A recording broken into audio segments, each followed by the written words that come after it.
Hello then, gang. Welcome back to the Dortmund Say with me, Dr. Benji FM. Firstly, let me apologise for it not being more frequent. We'll try and fix that as this week continues and over the weekend and whatnot. So we'll give you a little recap of what you've missed since we last met. So we're still unbeaten in the league. That's really good news. We've not played too many games. Two league games. Hertha and Leipzig in the league, 1-0 and a 0-0. Again, goal scoring has been a bit of an issue for us, it has to be said. And a 0-0 in the Champions League as well. You saw there from the competition screen, if I scroll a little bit, PSG have won our group on goal difference and we are just behind them. We've not yet been given our opponent for the knockout stages, and in the cup we're to the third round, and as I mentioned before then, a league victory. Now this is the save, if you've not seen it before, where we look at things a little bit more in depth tactically and try and figure out what's going on in this year's match engine. There's a few changes to it, and the way tactics and training are set up this year, there's certainly a more in-depth look you can take. So what we're going to do, and I'm going to take a bit of a gamble, it's fair to say this season, viewers, that strikers have been less than impactful. We'll bring them to the top there. We've got three really that we should focus on. Timo Werner, Paco Alcacer, and then Alexander Isak, who's not really played too much, so we shouldn't focus on him massively. In fact, let's filter it so it's easier to see. So these then are our attackers. If we put the appearances next to goals, it'll give you a slightly better understanding of where it potentially is going wrong. Timo Werner has 9 goals in 15 games, which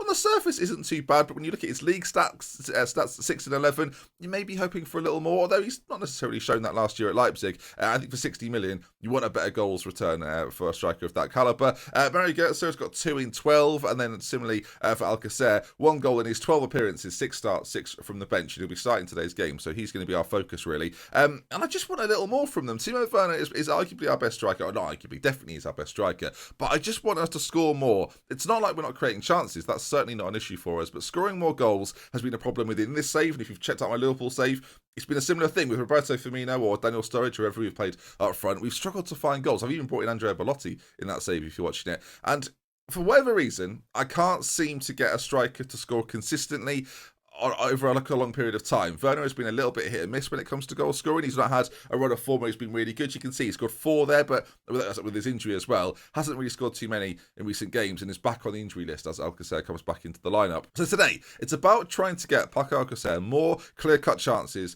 to score a more consistent number of goals. So what we're going to do, and this is a brave thing to do perhaps in a game against Bayern Munich, is I can't figure out if the issue is simply with the pressing forward on attack, right? They've changed defensive forward. They've made it a pressing forward. And the way that the pressing forward operates this year is slightly different. Before, you'd have a defensive forward that would play either on a support or a defensive duty. This year, with the attacking duty and the big change, you can see it there, that the bottom line is arguably one of the most important ones. With the support duty, the pressing forward will press the back line and put pressure on the central defenders, as you'd expect. But with the attack version, you can see it changes. With an attack duty, the pressing forward will press the back line as usual, but in possession, will look to score themselves in the same way a more advanced forward would play. So they sort of, once we're in possession, they become an advanced forward, while the rest of the time acting as a pressing forward. So with that attacking duty, we're going to stick with it because he's still looking to score goals. That, to me, is not the issue. I think if you're playing him on something that wasn't the attack duty, then fair enough. You can kind of say, well, you're playing a pressing forward, which was previously the defensive forward, with now a flashier name. That's probably why you're not scoring goals. But with the role as it's defined, maybe the definition and the way it plays is slightly different. Maybe they're not looking to score as often as perhaps they should. I don't know, maybe something for football managers to think about. And I'm sure they have done, by the way. So what change, Ben, are we going to make to try and get ourselves more goals, more chances? Well, Mario Götze is an interesting player because although he's very good in the central midfield, and you can see with the 3 that we've got in there at the moment, they're a very good unit, I'm going to move him slightly further forward. Now, in theory, it's not going to change our shape all too much, but it is going to offer more support to Alcacer. Without the ball, I'm hoping he drops a little further back as per normal, but equally, pressing higher forward, we might even have a better chance of winning the ball back in higher areas, then in turn giving ourselves more opportunities to score. Hopefully that all made sense. We're going to see if it works. Bayern Munich is probably not the game to try this in, as we're away from home. But I'm going to try it for the next few games and see how we fare. But Götze is going to be our main focus in this game. We're going to see how he does and how he partners with Alcacer as 2 pushed up players in the centre of the pitch. Of course, Pulisic and Royce already on attacking duty, so you'd expect them to be options a lot of the time. We'll see, though, if it works. And right, let's get rid of these filters. Let's sort it all back out and run you through the team for today's game against Bayern Munich. Okay, and so Berkey will be in goal as per normal. Hakimi will be at right back, Guerrero at left back with Diallo and Akanji in the centre. Weigl will play behind Delaney, and then, as I mentioned, in that front 4, hopefully doing the business for us. Mario Götze then is going to be our focus. We'll see how he does. A strong bench as well, of course, Bruno Larsson's there. We've got Toprak, Jadon Sancho. I'm sure we'll see a lot of them. We really want Witsel back. He was a key part of why we were so good at the early part of the season. And we've missed him. So come back, please, Axel, please. And of course, as mentioned, Werner and Dahoud's still out injured. So, can we get more of a performance out of Alcacer? Will this help Pulisic as well, who's struggled when you compare him to the rest of the side? It's time to find out, viewers. After all of that explanation, let's see what impact it has away at Bayern Munich, who have struggled this season. As you can see, they struggled a lot at the start of the year, but since then, they've picked it up. They're back in form again. They didn't get out of the Champions League group. They'll be in the Europa League, which is probably not what they wanted. I think we've had more tactical explanation in that first 5-6 minutes than the entirety of my previous series, the Thames series. Oh well, I'm enjoying it. This game has very much engaged me like no Football Manager before. So of course, Goetze is our main point. This should be fun to be able to just watch one player and how he operates within this team now. Push slightly further forward. It shouldn't offer a major change. I'd be interested to see how we win the ball back, how Sven Bender is isolated in the centre, of course. A former Dortmund player, if I'm not mistaken, or is that? But no, he was. He went to Bayer Leverkusen and they've sold him on to Bayern Munich, which I don't know how I feel about. Okay, former club stuff for him. Lewandowski, Koeman, Muller, Goretzka, Thiago. They're not bad, actually. This could be tricky. All right, here we go. When James Rodriguez and David Alaba are not starting, you know they've got a decent side. All right, let's go with a calm approach today. I think we've done that throughout the season, and it seems to work quite nicely, and they're responding again. Now, what I want are quite a lot of chances, quite a lot of highlights, otherwise this won't be great. Okay, then, in the 3D, I'm tempted. I don't know if we should go to 2D here to watch this. I feel like we need to be able to see more of what's going on. We'll do sort of a happy medium, and we'll do the sideline view, which I do like a lot. Mario Götze, then, I assume, is this one here? Is it Mario Götze? Mario Götze. Right. Keep your eyes on him. We'll see how he operates in this team. We'll keep it relatively quick. But again, pressing, coming back. In fact, we could even watch a little bit of full match or some... We'll do it extended. We'll just see. If this gets a little tedious, I will cut out the more boring ones as Royce to the back post. That my corner tactic doesn't work as well with Dortmund, it must be said. Goetze on the ball now. It's very much how he involves himself in play, especially in attacking areas. Maybe putting him in an attack duty. We'll see even more of that. As Bayern try and get this away, we try and search it out to that right-hand side. It's these areas, though. You can see immediately. That's curious, right? Now you've seen him move slightly further forward. We'll just remove that for now. In possession, he's floating closer to Alcacer, and I think that's what we need. When he's in these roles here, it's a lot more difficult to find that link between the two. And I don't really, this year, for whatever reason, I don't like having a player directly behind him. You might be thinking, well, play two defensive players, Ben. Maybe when Witsel comes back, play two defensive players and just put Goetze right in behind him. But I don't really like that. I like the triangle effect that you get from this sort of midfield with having the player holding as well. I think that's important. Now, you already see there, without the ball, Goetze didn't immediately track back into the centre as Lewandowski brings this forward. He evades that side tackle very easily. And, well, after everything we've said to you, Bayern have taken a 1-0 lead. Was that the fault of the system? Not necessarily. I guess we get to see it again in 2D. This is a weird... We're going back in time a little bit here. Lewandowski skips past his first man.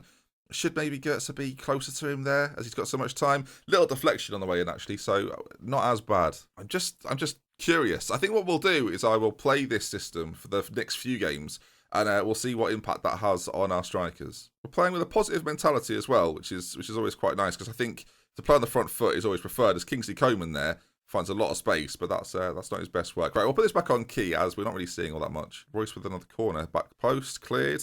Like I say, is the player that drops out to the edge of the box as the striker, and we're just going to work this, I assume. We are. And again, the position of Goetze, slightly further pushed up. You can see Delaney, who he's in theory been playing next to this entire time. We now have almost this line created with Goetze just stepping out of that, which is what we want. The question is, though, can we get the ball into him enough to make a bit of an impact? As he's on it now. Again, the problem we might find ourselves, as he's gone for goal, is that he might find himself slotting back into that role that he was previously playing quite a lot, especially with that support duty on him. Equally, we're giving our midfielders more to do now, which could be troublesome for them. It's a free kick for Marco Reus, though, and, well, it goes close. Neuer with a decent save. We're seeing it again.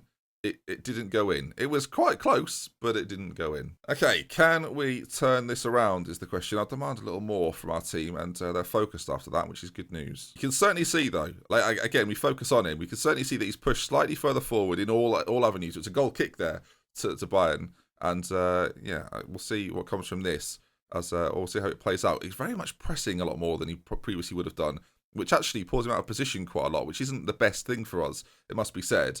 But it's in these attacking areas now, you can almost see the way he presses. We've certainly got 4 up, where we wouldn't have had that before. And if we win the ball back, we could be saying we could cause a lot more problems than previously, and this is an opportunity for that to happen. Marco Reus, lots of options in the centre. The delivery in the middle though wasn't the best. And now Bayern with a chance to break away with Kingsley Coman. Very, very quick. You can see he's absolutely blistering past a lot of our players. Ball played into the middle. Lewandowski scores. This isn't obviously how I wanted it to go, but and I'm curious to know, really, if the positioning of Goetze is causing this problem, or if Bayern are in a good run of form and probably, in some areas, definitely have better players. Kingsley Coman there is going to blitz anyone. Is he given too much time and space to do that? Potentially. I'm going to switch back to the 2D for the remainder of this. It's interesting. You look at the stats there. We've not been outplayed by Munich. The 2 goals have come from them getting, I don't want to say fortunate, but getting into spaces where we're not necessarily occupying. Like, you look at the linked events that come from the goals that they've had. It was just launched forward, up from the back, and they found themselves in. It wasn't like we were cut open, you know? Maybe cut that out. It doesn't really make sense. Interestingly, the shots that we've had are still coming from outside of the area, which obviously isn't what we want. I think what's frustrating about that is that we've got the work ball into box instruction, especially in the final third. We've got that selected.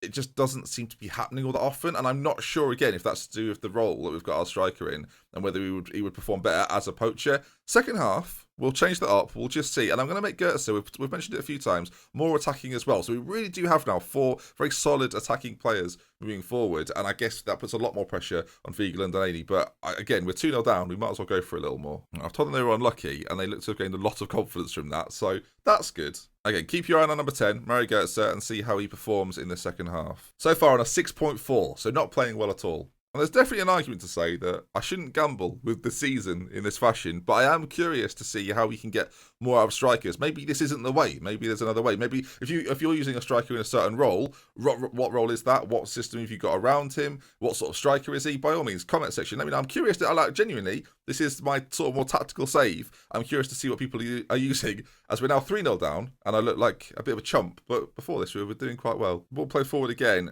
Kingsley Coman is just causing us an unfound amount of problems. Wagner scored, and I don't think we're not being cut open as much as Kingsley Coman is just having the game of his life. Goetze is on a 6.1, which isn't great.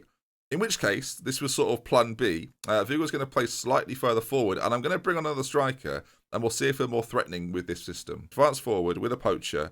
We'll just see, especially with our wingers pushed up. Maybe against... Okay, I think tactically, we've got to look at this, and we've got to look at where they've caused the most problems with Kingsley Coman.